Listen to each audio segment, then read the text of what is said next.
এই মেয়ে যা সর্বনাশ করার তো করেই দিয়েছে। পুজো করার আগে তোমাকে মিষ্টি খাইয়ে দিয়েছে, ইচ্ছে করে, যাতে তুমি পুজো না করতে পারো।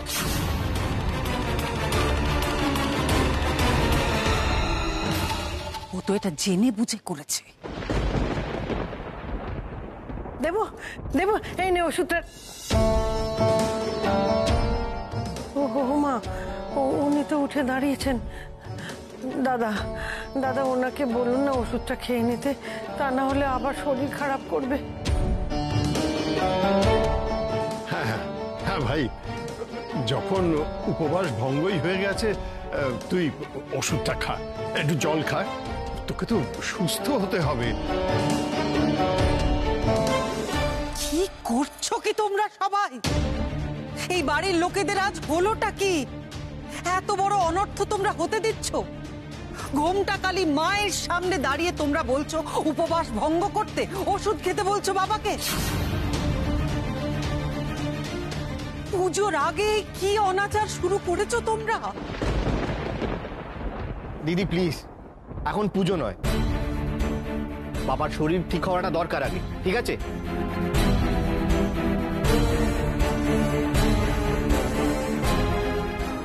বাড়ির যারা আমার মুখের উপর কেউ কথা বলার সাহস পেত না, তারা এখন কথায় কথায় এই মেয়ের জন্য আমার কথা অমান্য করছে। এই অপমান আমি সহ্য করব না। আচ্ছা গৌরী, তোমাকে এতবার করে বলা হয় যে সব ব্যাপারে তুমি নাক গলাবে না, তবুও তুমি সেই একই কাজ করবে, তাই না? দেখো তো, যখনই তুমি কিছু করতে যাও তখনই হিতে বিপরীত হয়। একটু চুপ করে শান্ত হয়ে বসতে পারো না তুমি? আমরা এতগুলো মানুষ আছি তো। এই আপনি কি বলছেন মা? ছোট দাদুর এই অবস্থা দেখে আমি চুপ করে দাঁড়িয়ে থাকতাম, কিছু করতাম না? আর মায়ের কোপের কথাই যদি বলেন, তাহলে আমি এইটুকু বলতে পারি যে মা কখনোই চাইবে না যে মায়ের পুজোর জন্য তার সন্তানরা অভুক্ত থেকে কষ্ট পাক।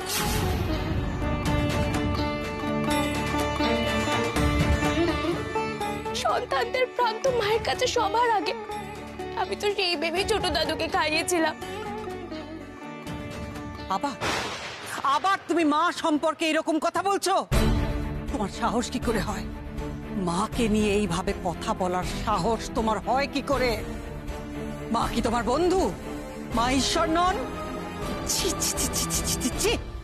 শৈলমা, আমি চিরকাল দেখে এসেছি যে আমি যখনই মায়ের জন্য না খেয়ে বসে থাকতাম, মা খুব রাগ করতো। পারলে নিজে না খেয়ে আমাকে খাইয়ে দিত, কিন্তু আমাকে কখনো অভুক্ত থাকতে দিত না। আর এই মাও তো তাই, বলুন।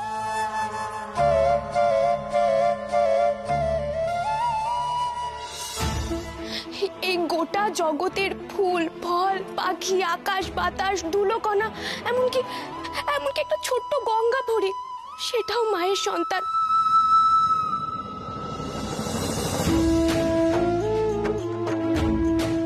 আর মায়ের সন্তানরা অভুক্ত থাকুক, এটা কি কোনো মা চাইতে পারে? মারা তো এমনই হয়, বলুন। আমি কি কিছু ভুল বললাম শৈলমা? চমৎকার গৌরী, সত্যি তোমার দুঃসাহস দেখে আমি অবাক হয়ে যাই।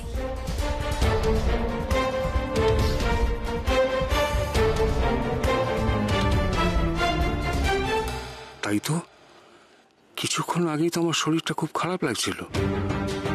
গৌরী আমাকে মিষ্টিটা খাওয়ানোর পর থেকেই আমি সুস্থ বোধ করছি, উঠে দাঁড়াতে পেরেছি। মনে হচ্ছে তো ওর জন্যই আমি।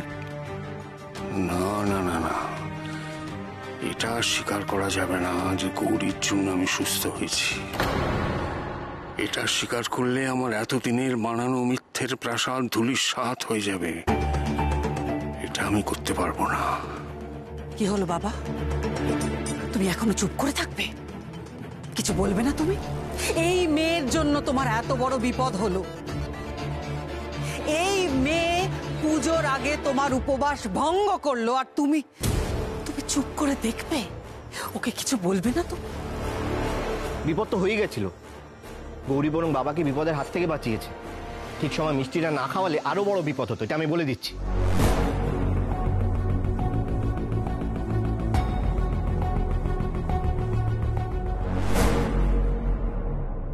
উপবাস তো ভঙ্গ হয়েছে, কিন্তু এখন ওষুধটা খেলে যদি শৈল আবার রাগ করে, এদিকে শরীরটাও তো খারাপ, কি করি? ময়না, ময়না। শান্তাদা বলো। আরে গৌরী কোথায়? আর বাড়ির বাকিদেরও কাউকে দেখছি না। বৌদি তো মন্দিরে, আজ তো কিছুক্ষণ পর পুজো শুরু হবে, বাড়ির সবাই ওখানে। আবার সেই পুজো। গৌরী তো আমাকে ফোন করেছিল, তারপর মেজো কাকাও দেখলাম একটু আগেই করেছে। কিছু হলো নাকি? পুজোর মধ্যে আমাকে কি দরকার কে জানে। যাই গিয়ে দেখি। ধর, এটা একটু ধর তো, আমি মন্দির থেকে আসছি। হ্যাঁ দাও। অনেক হয়েছে, বেশ। এই বাড়ির সবাই চুপ করে থাকবে, তাই তো?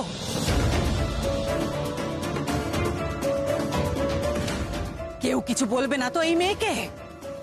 কিন্তু এর বিহিত একটা করতেই হবে, আর আমাকেই করতে হবে। অনেক হয়েছে, বেরো বেরো এখান থেকে। এই বাড়ির কেউ গৌরীকে কিচ্ছু বলবে না, তাই তো? শৈল, শৈল, এ কি করছিস তুই? ও পাপের পর পাপ করে যাবে, অথচ কোনো শাস্তি পাবে না, তাই তো? অনেক হয়েছে, আর আমি অপেক্ষা করব না। এর বিহিত আজ আমি করব। গৌরীকে আজ শাস্তি আমি দেব।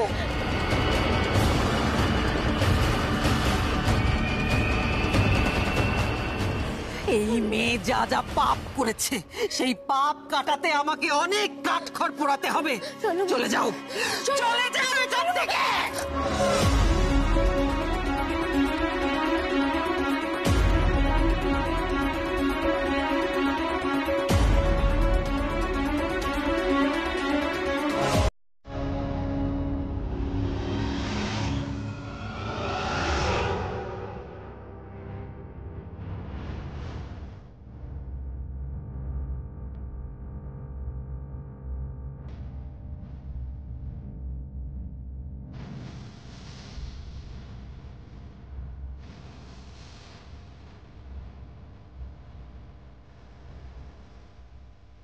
কি হচ্ছে এখানে?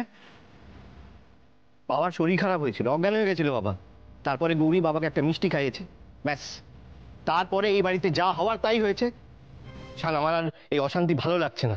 ঈশান, ঈশান, আমার কথাটা শোন। তুই এই ব্যাপারে একদম ঢুকিস না ঈশান। তুই তো এসব কিছু মানিস না, তুই জানিসও না। আমার কাজটা আমায় করতে দে। আমি তোকে বলছি, আমি যেটা বলেছি, আমি যা করছি সেটাই ঠিক। তুই বিশ্বাস কর আমার কথা। তুই যদি এই মেয়েটার হয়ে আমার কাছে সালিশি গাইতে আসিস, আমি কিন্তু শুনবো না ঈশান। বলবো না কেন পিসিমণি? অবশ্যই আমি ঠাকুর দেবতা নিয়ে কোনো কথা বলতেও চাইছি না, কিন্তু একজন ডাক্তার হিসেবে এই বিষয়ে আমি কথা বলতেই পারি। ছোট দাদুর কি হয়েছে সেটা আমাকে দেখতে হবে।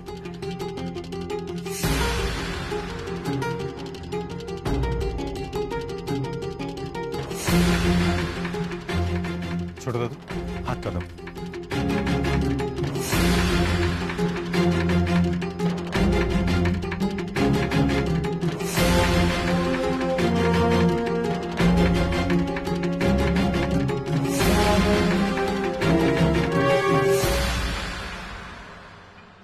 ছোট দাদু, ওষুধটা খাও।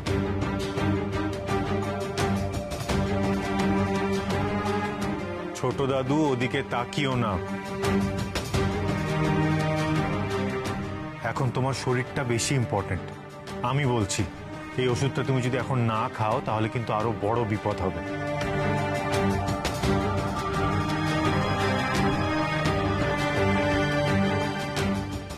না বাবা, প্রাণ আগে, ওষুধটা খেয়ে নেওয়াই ভালো।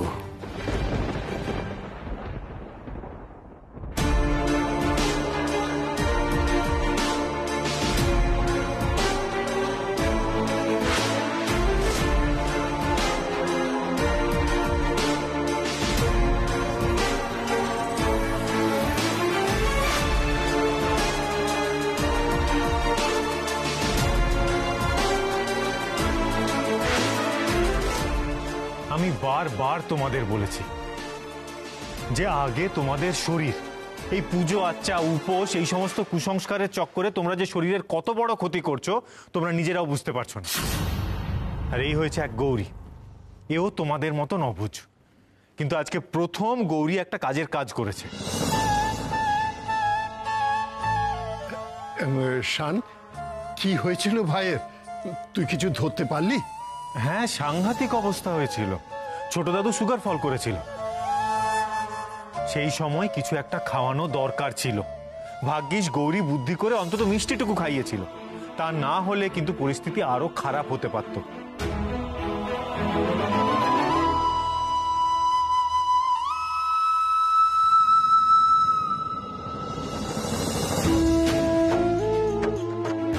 আর হ্যাঁ, এই যে তোমরা পুজো পুজো করে এত বড় বিপদটাকে ডেকে নিয়ে আসলে, আজকে যদি গৌরী না থাকতো তাহলে কিন্তু পরিস্থিতি আরো খারাপ হতো। এই পুজো আচ্ছা সব ছেড়ে ছোট দাদুকে নিয়ে হসপিটালে ছুটতে হতো। তোমাদের তো উচিত গৌরীকে পিঠ চাপড়ে দেওয়া, আর সেটা না করে তোমরা আমার আর কিছু বলার নেই। যখনই এই মেয়েকে বিদায় করার চেষ্টা করি ঠিক সেই সময় ঈশান এসে উপস্থিত হয় আর এই মেয়েটাকে বাঁচিয়ে নেয়। দেখেছো তো কেমন ঠিক সময়ে এসে শান নিজের বউকে সামলে নিল। কতদিন যে আর বউকে এভাবে আগলে রাখবে কে জানে। রাখুক রাখুক, আমিও দেখব কতদিন আর এইভাবে চলে। শৈলমা, শৈলমা বিশ্বাস করুন, আমি কারোর কোনো ক্ষতি করতে চাইনি, সত্যি বলছি। আপনি দয়া করে আমার উপর রাগ করবেন না শৈলমা।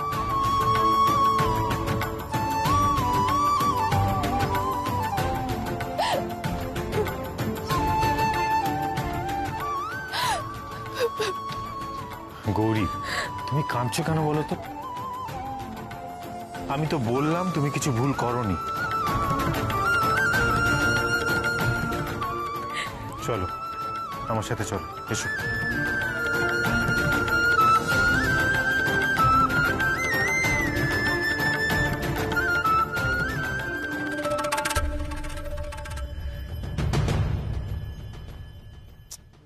গৌরী, কি হয়েছে এটা কি বলো তো? আমি তো তোমাকে সাপোর্ট করলাম, আমি তো বকিনি তোমায়, তারপরেও কেন কাঁদছো? আপনার জন্য না ডাক্তার বাবু, কিন্তু বাড়ির সবাই আমার উপর খুব রাগ করে আছে। আচ্ছা ডাক্তার বাবু, আপনি বলুন আমি কি করতাম? আমার মনে হয়েছিল ছোট দাদুকে মিষ্টিটা খাওয়ানো দরকার, তাহলেই হয়তো ওনার শরীরটা ঠিক হবে। আমি তো আমি জানি গৌরী, সেই জন্যই তো আমি তোমাকে সাপোর্ট করলাম। কিন্তু শৈলমা যে বললেন আমি ছোট দাদুর উপোস ভঙ্গ করেছি বলে অনর্থ হবে। শোনো গৌরী, আমি না এইসব অনর্থ টনর্থ মানি না। আর এই না খেয়ে উপোস করে যে পুজো দেওয়ার নিয়ম, এগুলো সব মানুষের তৈরি। এতে আলটিমেটলি শরীরের কোনো লাভ হয় না, বরং ক্ষতি হয়। আর গৌরী, তুমিও নিশ্চয়ই এখন অবধি না খেয়ে আছো, তার মধ্যেই কান্নাকাটি শুরু করেছো। গৌরী, এবার তো শরীরটা খারাপ করবে, কেন করো বলো তো তুমি এগুলো? ডাক্তার বাবু, আপনি কি করে বুঝলেন আমি এখনো না খেয়ে আছি? কারণ আমি জানি গৌরী যে তোমার বোধ বুদ্ধি কিছু নেই, তুমি এগুলো করতেই পারো। চলো খাবে, চলো। না ডাক্তার বাবু, আমি কেন খাবো? আমি কি অসুস্থ নাকি? আর আমি তো এই উপোসটা জোর করে করছি না, আমার ইচ্ছে হয়েছে তাই করেছি। শোনো গৌরী, এবার এই বাজে তর্কগুলো করা বন্ধ করো। সব সময় খালি। আচ্ছা, আমাকে ফোন করেছিলে কেন তুমি? তখন ব্যস্ত ছিলাম, ফোনটা তুলতে পারিনি, তাই তাড়াহুড়ো করে বাড়ি ফিরলাম। কি হয়েছে? আসলে আপনাকে না একটা কথা বলার ছিল। আবার কি হয়েছে গৌরী? নীলা দিদি না চলে গেছে।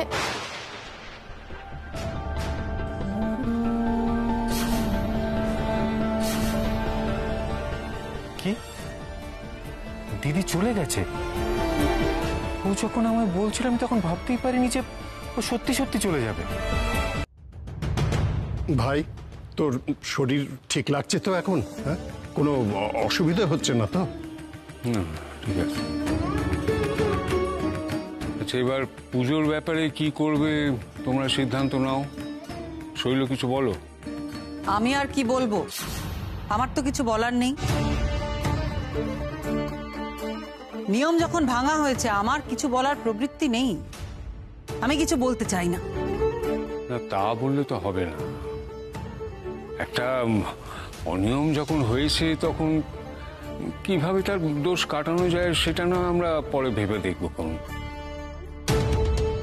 কিন্তু আজকে পুজো না হলে তো আরো অঘটন ঘটবে।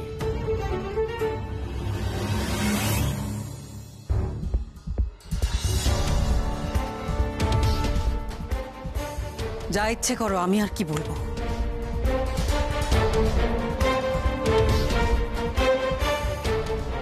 ঠিক আছে, তাহলে এবার পুজো শুরু হোক। দাঁড়াও,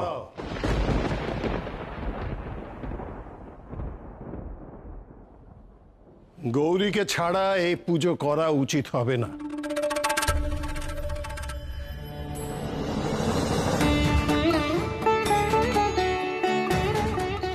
যতই হোক আজ গৌরীর জন্যই তো ভাই এত বড় একটা বিপদ থেকে রক্ষা পেয়েছে। আর ছানো তো বলল যে গৌরী যা করেছে সেটা ঠিক কাজই করেছে। কাজেই আজকের পুজো থেকে গৌরীকে বাদ রাখা উচিত কাজ হবে না, ওর প্রতি অন্যায় করা হবে। এই মেয়েকে আমি সহ্য করতে পারি না ঠিকই, কিন্তু এখন আমার পক্ষে ওই মেয়ের বিরুদ্ধে কিছু বলাও সম্ভব নয়, কারণ ওই তো আমায় সুস্থ করে তুলেছে। এখন কিছু বললে সবাই আমার বিরুদ্ধে চলে যাবে। যাও বৌমা, তুমি গৌরীকে ডেকে আনো। হ্যাঁ মা, যাচ্ছি। আমি বুঝতেই পারিনি যে ব্যাপারটা এত সিরিয়াস ছিল। ও মাঝে মধ্যেই বাড়ি চলে যেতে চায়, আমরা ধরে বেঁধে আটকে রাখি। আমি ভাবলাম সেরকমই কিছু একটা হয়েছে। না ডাক্তারবাবু, নীলা দিদি সত্যি চলে গেছে। আশ্চর্য, ও চলে গেল আর বাড়ির কেউ কিছু বললো না? না না, আমার বাড়ির প্রত্যেকের সাথে কথা বলতে হবে যে এরকম কেন হলো গৌরী। ডাক্তারবাবু, আমি বলি কি, আপনি এত উত্তেজিত হবেন না। আপনি আগে নীলা দিদিকে ফিরিয়ে আনুন, তারপর না হয়। সে তো আনবই গৌরী। গৌরী, গৌরী চলো, তোমাকে পুজোর ওখানে ডাকছে। দাঁড়াও, তার আগে বাড়ির প্রত্যেকের সাথে আমার একটা বিষয় নিয়ে কথা বলার আছে। ঈশান, তুমি একটু দাঁড়িয়ে যাও, আগে পুজোটা হতে দাও। এমনিতে সকাল থেকে অনেক ঝামেলা হয়ে গেছে, এরপর যদি আবার কিছু হয় তাহলে কিন্তু সেই গৌরীর ওপর গিয়ে দোষ পড়বে। গৌরী চলো।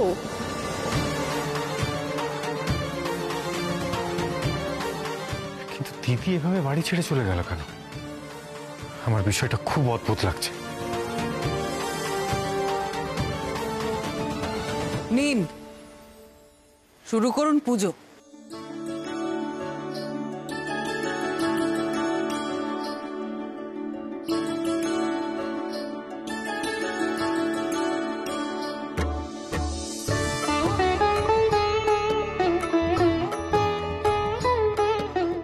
মাগো, মাগো, আমি জানতাম তুমি আমায় ডাকবে। তুমি আমায় ছাড়া পুজো শুরু করতেই পারো না। কিন্তু শৈলমা যে এখনো রেগে আছেন মা আমার ওপর। কি করব এখন?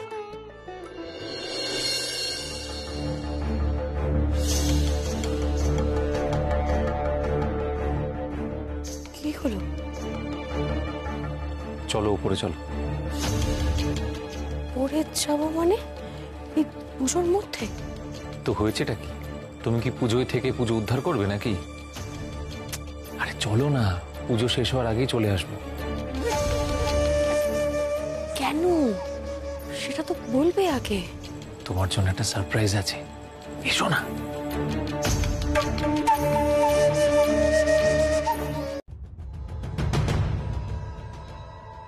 শান্দাদা,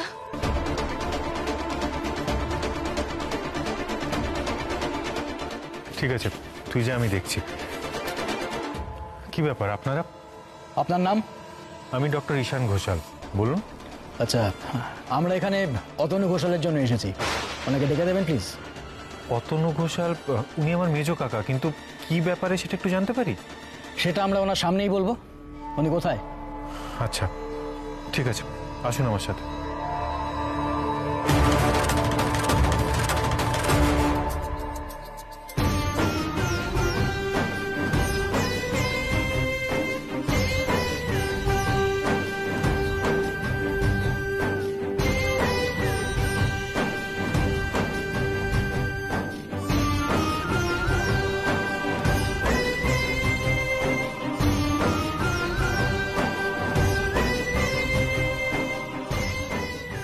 আচ্ছা, সবার তো তাপ নেওয়া হয়ে গেল, কিন্তু মেজো কাকার মেজো কাকিমণি কোথায় গেল? আসুন। এ কি, বাড়িতে পুলিশ কেন?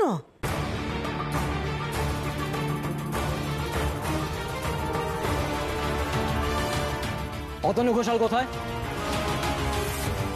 কেন? অতনু ঘোষালকে আপনাদের দরকার কিসের জন্য? আমরা অতনু ঘোষালকে অ্যারেস্ট করতে এসেছি।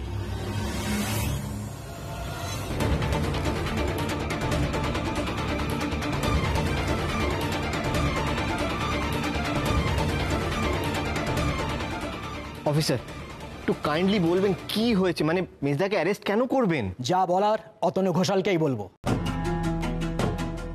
এক মিনিট। কি ব্যাপার আমি তো কিছু বুঝতে পারছি না। আর আপনি এখানে কি করছেন? আমি তো কেসটা করেছি।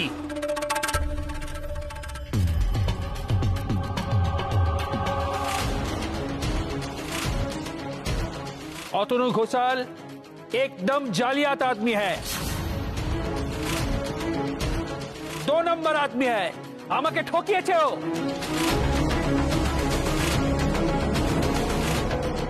শুনলো, মনে হচ্ছে এটা ওই হীরের ব্যাপার।